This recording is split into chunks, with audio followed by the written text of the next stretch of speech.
माधव, जरा जल्दी से 1 किलो शक्कर तो तौल देना भाई। यह लीजिए, आपकी शक्कर पूरे 1 किलो है और कुछ चाहिए तो बता दीजिएगा।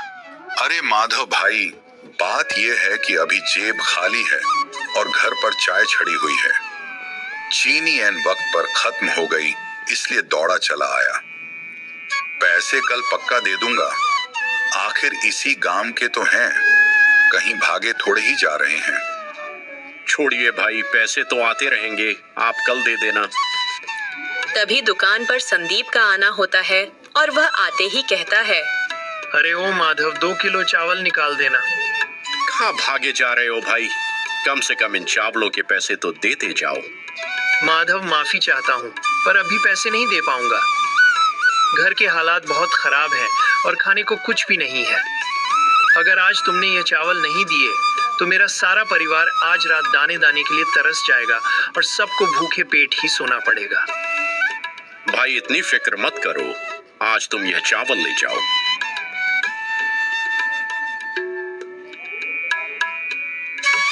अगले दिन संदीप फिर दुकान पर आया और उधारी पर सामान ले गया।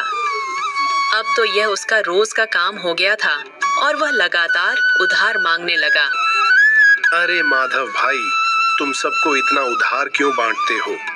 क्या तुम्हें घाटा नहीं होता? और नया माल खरीदने के लिए तुम्हारे पास पैसे कहाँ से आते हैं? भगवान की कृपा से दुकान में कोई कमी नहीं है, इसलिए मैं जरूरतमंदों को उधार देने से पीछे नहीं हटता। यह सब गांव के ही तो लोग हैं, देर सवेर पैसे दे ही देंगे।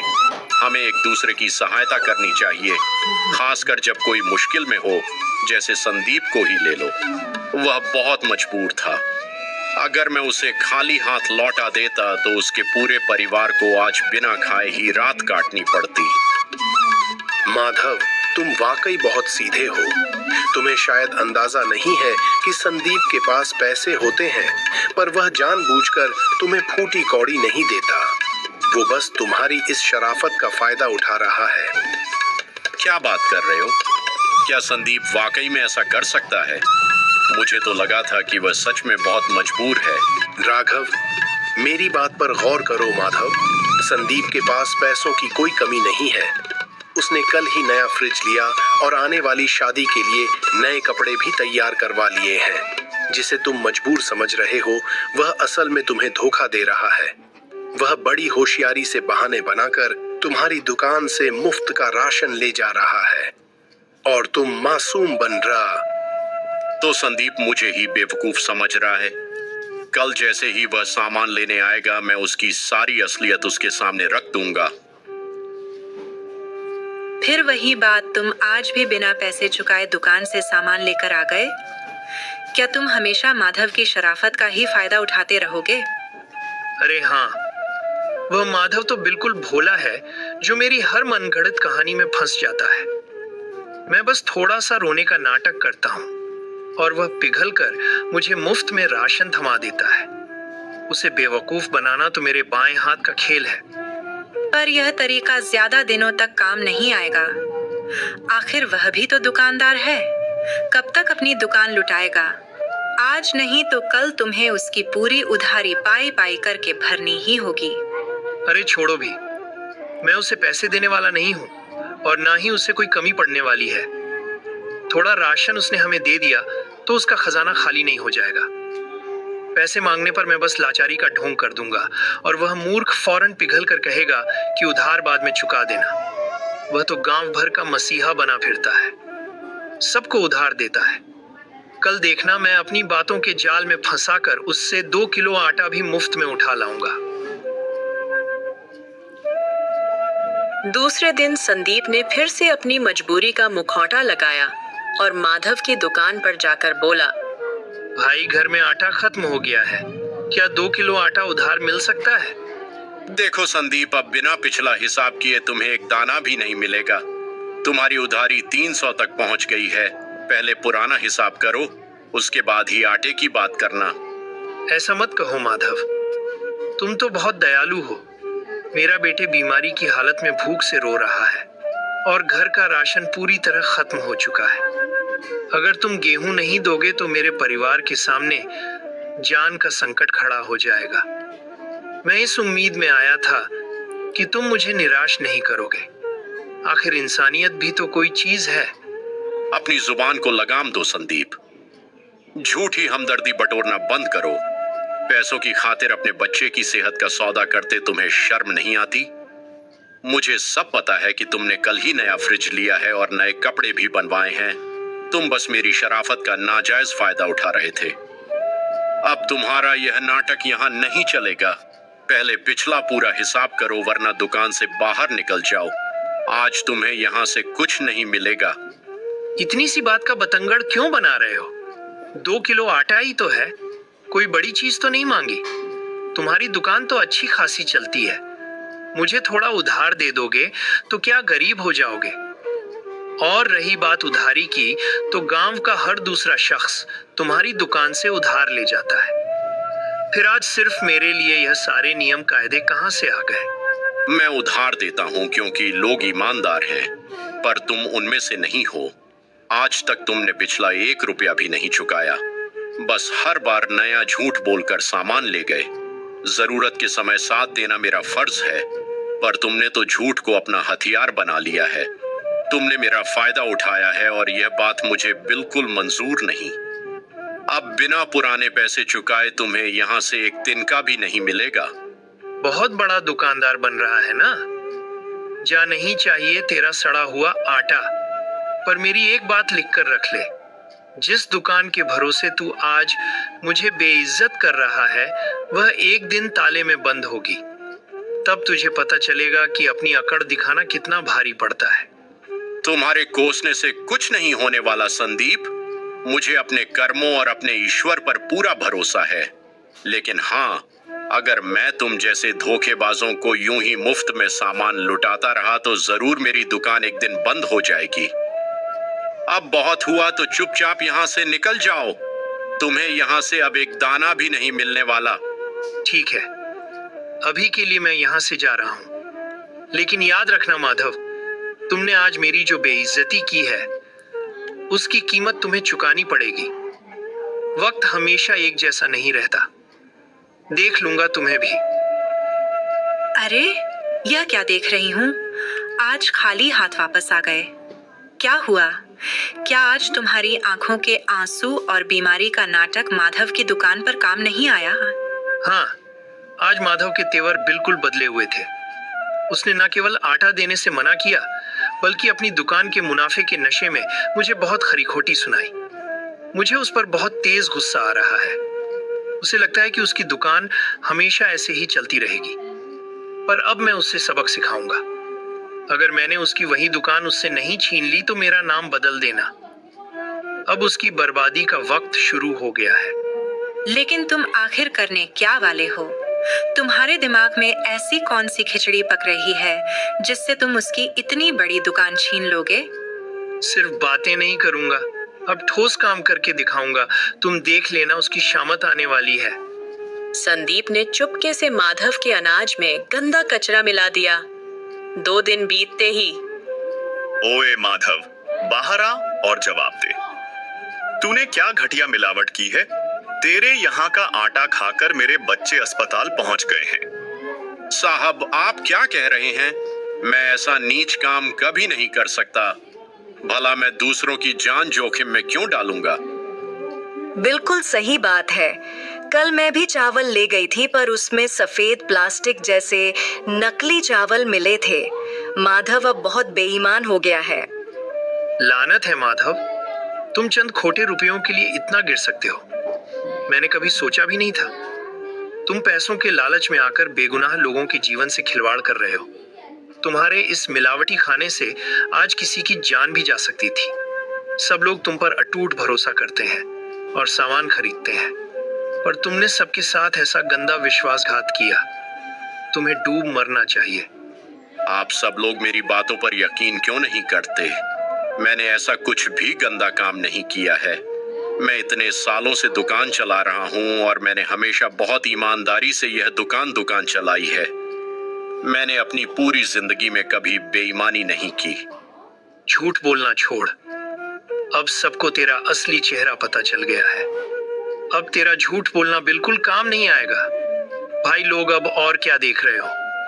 इसने चंद पैसों के लिए सबके बच्चों की जान से खिलवाड़ किया है। इसको सख्त सबक मिलना चाहिए। रुको, गुस्सा शांत करो। मारपीट से कुछ नहीं होगा। इस चोरी और मिलावट का फैसला केवल पंचायत ही करेगी। चलो इसे सरपंच के पास ले चलते हैं। सरपंच साहब, आप मुझ पर विश्वास कीजिए। मैंने अनाज में एक रत्ती भर भी मिलावट नहीं की। यह सब मुझे फंसाने की साजिश है। सरपंच जी, इसकी बातों में मत आइए। ये झूठ बोल रहा है। लालच ने इसे अंधा कर दिया है। मैं भी यही सोचता था कि यह लोगों को उधारी देने का इतना नाटक क्यों करता है। इसकी दुकान हमेशा लबालब भरी कैसे रहती है? ये बरसों से लोगों को धोखा दे रहा है। यह गांव वालों की सेहत से खिलवाड़ है। इसे सजा मिलना बहुत जरूरी है। सरपंच साहब, मुझ पर रहम कीजिए और विश्वास कीजिए। मैंने कभी बेईमानी नहीं की। उधारी तो मैं इसलिए देता था ताकि किसी का चूल्हा ना बुझे। मैं तो बस लोगों की निस्वार्थ मदद करता था। ये मेरे साथ बहुत बड़ा अन्याय हो रहा है। सालों से गांव वाले मेरा अनाज खा रहे हैं। कभी कोई शिकायत नहीं आई। मेरा सामान हमेशा शुद्ध और उत्तम होता है। फिर आज ही यह हंगामा क्यों? सरपंच जी, मैंने किसी की जान के साथ कोई खिलवाड़ नहीं किया है। झूठ की भी हद होती है। सरपंच साहब, मैंने अपनी आंखों से इसे गंदगी मिलाते देखा है। मैं इसका जिंदा गवाह हूँ। ये धंधा इसका काफी दिनों से चल रहा है। पहले कम मिलावट थी तो सब हजम कर जाते थे, पर अब इसका लालच इतना बढ़ गया कि इसने मिलावट की मात्रा बढ़ा दी। इसी वजह से बेचारे लोग बीमार पड़ रहे हैं। इसकी बातों में मत आइए। संदीप, मैंने तुम्हें उधारी देने से मना किया। क्या इसीलिए तुम इतना बड़ा झूठ बोल रहे हो? कहीं यह सब साजिश तूने तो नहीं रची? मुझे फंसाने के लिए तुम इतने नीच बन जाओगे? मैंने सोचा नहीं था। वाह रे माधव, खुद चोरी और ऊपर से सीना चोरी। सरपंच जी, मिलावट इसकी दुकान में मिली और अब यह मुझ पर आरोप लगा रहा है। इसकी एक भी बात सच नहीं है। यह अपनी खाल बचाने के लिए झूठ का सहारा ले रहा है। हाँ, संदीप सही बोल रहे हैं। इस मिलावटखोर ने हमारे बच्चों की जान जोखिम में डाली है। इसे यहाँ रहने का कोई अधिकार नहीं। अभी के अभी इसे धक्के मारकर गांव से बाहर निकालो। चलो सब लोग इसकी दुकान पर ताला लगाओ। माधव, तुमने सबको अंधेरे में रखा। हम तुम्हें शरीफ समझते थे, पर तुम तो जहरीले नाग निकले। तुमने चंद रुपयों के लिए गांव का भरोसा तोड़ा और बेईमानी की। आज लोगों की सांसें अटकी हैं और इसके जिम्मेदार सिर्फ तुम हो। तुम्हें इस पाप की भयानक सजा मिलेगी। तुम्हें इसी पल यह गांव खाली करना होगा। इस पावन मिट्टी पर रहने का तुम्हारा कोई अधिकार नहीं बचा। नहीं नहीं सरपंच जी, मैं पूरी तरह बेकसूर हूँ। मेरी एक आखिरी बात तो सुनिए। ऐसा अनर्थ मत कीजिए। मैं गांव छोड़कर अकेला कहाँ जाऊंगा? वह दुकान ही तो मेरी रोजी रोटी और कमाई का एकमात्र जरिया है। मैं बाहर क्या काम करूंगा? कहाँ रहूंगा? लालच के वक्त तुम्हें अपनी मर्यादा याद रखनी थी। बेईमानी करने से पहले अपना भविष्य सोचना था। अब हम सब ने मिलकर फैसला कर लिया है और पूरा गांव एकमत होकर कहता है कि तुम्हें यहाँ से जाना ही पड़ेगा। अपना बोरियां बिस्तर उठाओ और निकलो। माधव पूरी तरह टूट चुका है। वह अपनी दुखी पत्नी सरला के साथ चुपचाप अपना झोला उठाकर गांव से बाहर निकल जाता है। यह सब क्या से क्या हो गया? मुझे यकीन नहीं हो रहा कि ऐसा भी कुछ होगा। आपकी ईमानदारी और मेहनत को पूरा गांव जानता था। इतने सालों में कभी दाग नहीं लगा, फिर आज ही यह आफत कैसे आ गई? यह झूठा कलंक आप जैसे नेक इंसान पर कैसे लग गया? मेरी समझ से बाहर है सब। मैं भी यही सोच रहा हूँ, पर यह किसी की सोची समझी साजिश है। मेरा शक तो सीधा संदीप पर ही जाता है। उस दिन जब मैंने उसे मुफ्त अनाज देने से इनकार किया, तभी से वह नफरत पा लेता। पक्का उसने ही यह सब षड्यंत्र रचा है ताकि मैं बर्बाद हो जाऊं। मेरी बात मान लेते तो आज यह दिन न देखना पड़ता। उधारी देना है, पर आपने ही उसे सिर पर चढ़ा रखा था। अब देख लिया एहसान का बदला। उसने आपको गांव से बेदखल करवा दिया।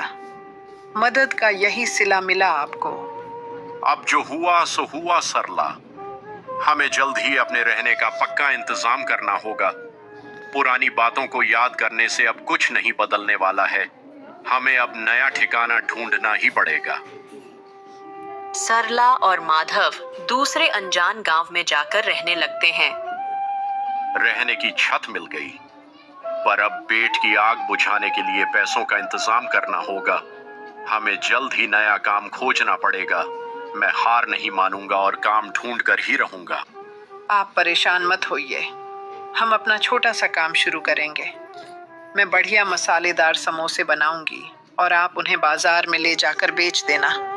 मेहनत करेंगे तो बरकत जरूर होगी। क्या कहते हैं आप? यह काम सही रहेगा ना? बिल्कुल ठीक। अब यही हमारा रास्ता है। सरला घर पर खस्ता और चटपटे समोसे तैयार करती है। माधव उन समोसों को लेकर मुख्य बाजार में बेचने की तैयारी में बैठ जाता है। खस्ता और मजेदार समोसे, घर जैसा स्वाद एक बार खाओगे तो दीवाने हो जाओगे। समोसे ले लो। अरे भाई, समोसे तो देना। लीजिए, गर्मा गर्म जरा चक्कर देखिए साहब। स्वाद में लाजवाब है। आपको पक्का मजा आ जाएगा। घर के शुद्ध मसालों से बने यह ताजा समोसे हैं। क्या बात है, तुम्हारे बनाए समोसे